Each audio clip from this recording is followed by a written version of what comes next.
But with no clear enemy to stockpile against, the arms market's flat. But bring down a fully loaded 727 into the middle of New York City, and you'll find a dozen tin pot dictators all over the world just clamoring to take responsibility and begging to be smart bombed. I can't believe it. This is about increasing arms sales. When? Tonight? How are you going to stop them? Why didn't you tell the world this? Go to the press. You think I'd still be drawing breath 30 minutes after I made that call? The press? Who's going to run this story? We would. This? This is birdcage liner.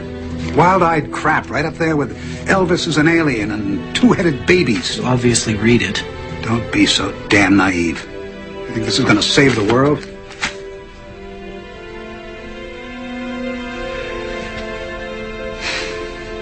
I'm doing what I can, John. I don't have all the specifics on Scenario 12D, but I think I know the flight they've chosen. I still think we should call in a bomb threat. Let the FBI deal with this. Said yourself we don't know the full extent of this conspiracy. We can't trust any government official. Our only hope is to get on that plane.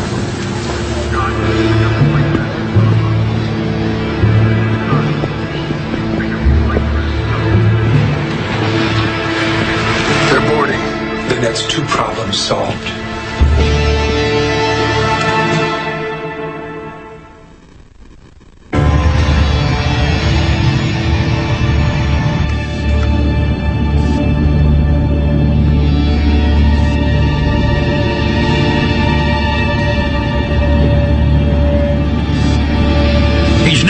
The aircraft trying to look for the remote control system so the Pentagon can fly into the World Trade Center. They don't even know it's the World Trade Center's the target yet. But you can simply Google Lone Gunman TV show foreshadows 9/11. The luggage hole's clear if this thing can be trusted. What'd you do, make it with your erector set? You're absolutely sure that this is the targeted flight? This flight was chosen primarily for its visibility. It's scheduled to pass over Manhattan on its way to Boston. You said they intend to bring this down in the middle of New York City? What if there is no bomb? Well, how are they going to bring it down? The same way a dead man can drive a car. In the piece. No bomb? Langley, I need you to hack into the aircraft's onboard navigation system. We need to know where we're headed. Okay, go into headsets. I'll clone the airphone's carrier. Make them think we're sending a ground-to-air fax. That's one twisted star 69. I'll just get ready to ride the wave, hippie boy. Just get me on that plane and I'll get you autopilot access. How are you going to do that? Airline telemetry systems use processors similar to those found in CB radios.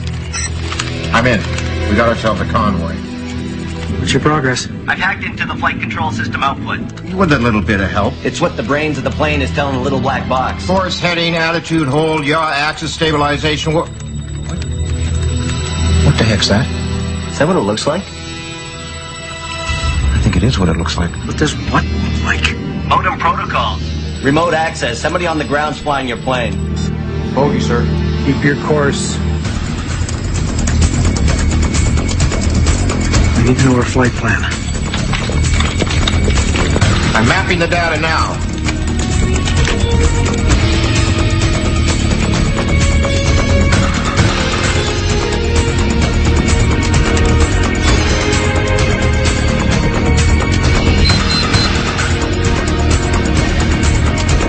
Buyers, your flight's gonna make an unscheduled stop in exactly 22 minutes.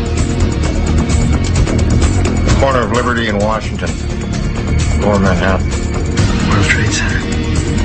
I'm going to crash the plane into the World Trade Center. I'll tell the flight crew. Langley, can you override the flight control system? I'm working on it. All right, that's enough. What is this? If folks want to go watch the full thing, it's online everywhere. You can even buy the DVD in stores of the series. Now, there are hundreds of examples of this. A few months ago, we wrote a PrisonPlanet.com story about a 2002 Tom Clancy video game where in 2008, the U.S., Israel, and NATO launched a sneak attack on Russia in South Ossetia.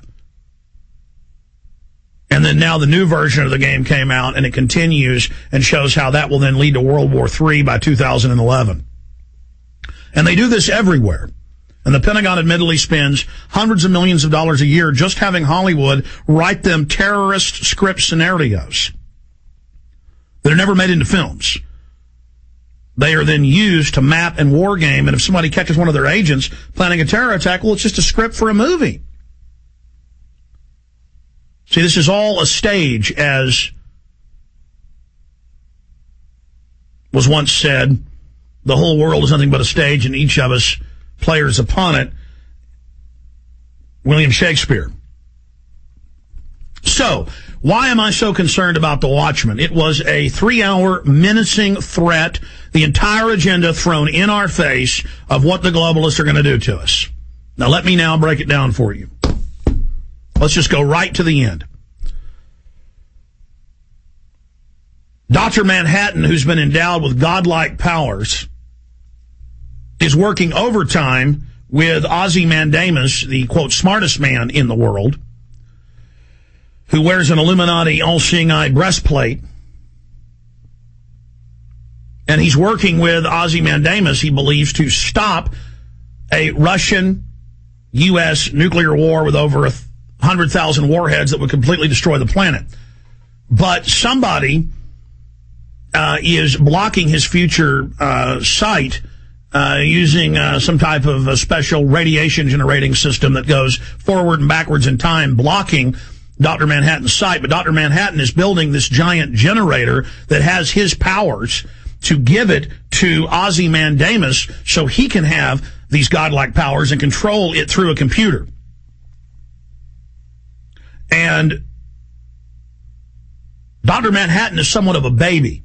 He's only been a superhuman for about 25 years. He's learning more and more about his godlike power. And at the end of the movie,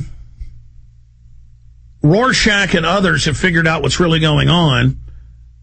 And this new god, the first godlike man, the new man, the Illuminati new man, he's on Mars building these crystal cities and doing all of this. You know, he's left the love of his life. He's thinking about never coming back to Earth. But she calls him back. She goes to Mars with him. They then come back to Earth. They teleport to the command base of Ozymandias. They now know that he's the one behind the plan to blow up large portions of every major city on Earth, including New York City and the World Trade Center. And so using this special, advanced technology fission fusion weapon, Ozymandias does blow up the World Trade Center. And then it cuts to the wound in the earth that looks identical to the wound in the earth after they had dug it all out of the World Trade Center. It shows all the banners of "We'll Never Forget" and American flags and things. And he says to Dr. Manhattan, Ozymandias, who's basically Lucifer, says to his twin brother, God, or Jesus, "Don't you see why I did this now? This stopped nuclear war. By me staging these terror attacks worldwide, now the Soviets and the United States are friends and working together." And the bad guy, they bill him as the bad guy, Rorschach, who has been saying no to all of this. He says, "That's it, I'm going to warn the world, I'm going to tell everybody." And Dr. Manhattan kills him, blows him into bits, aerosolizes him. And that is the message. The world is saved. There's a new kingdom being set up by the Pyramid Corporation, a world government. And Lucifer, Ozymandias, is going to stay on the earth. And the new man is going to travel the stars as a god and says, "I'm leaving to go explore the universe." And that's how the movie ends. And the earth has been saved. The bad guy has been killed. Rorschach, who's against child molestation and against tyranny and against police brutality, he's the bad guy. He is killed. Everyone is saved because the evil sociopath Rorschach has been defeated. And there's many other archetypal images and programming in the film. Now, the real attack the globalists are going to launch, amongst many, will be a biological holocaust to bring the world together. And so this is an open threat to everyone. And this is the globalists saying, yes, we killed Kennedy for your own good. Yes, the Pyramid Corporation stages the terror attacks. And they showed 9/11 as the pit after he blows up Lower Manhattan. I mean, it is literally an exact copy of the pit after it was dug out with the big American flags, and we will never forget. And that is the message. And after Dr. Manhattan finds out that Ozymandias staged the terror attacks, he says, yes, it makes total sense. You've done a fabulous job. You know, I totally agree with you. This was the way to go. And that gets into some of the Egyptian mythology where, you know, one guy kills somebody else's father, but then the son gets to become a god. Then finally, oh, I realize you're right. I want to join you. You actually have more advanced knowledge than I do.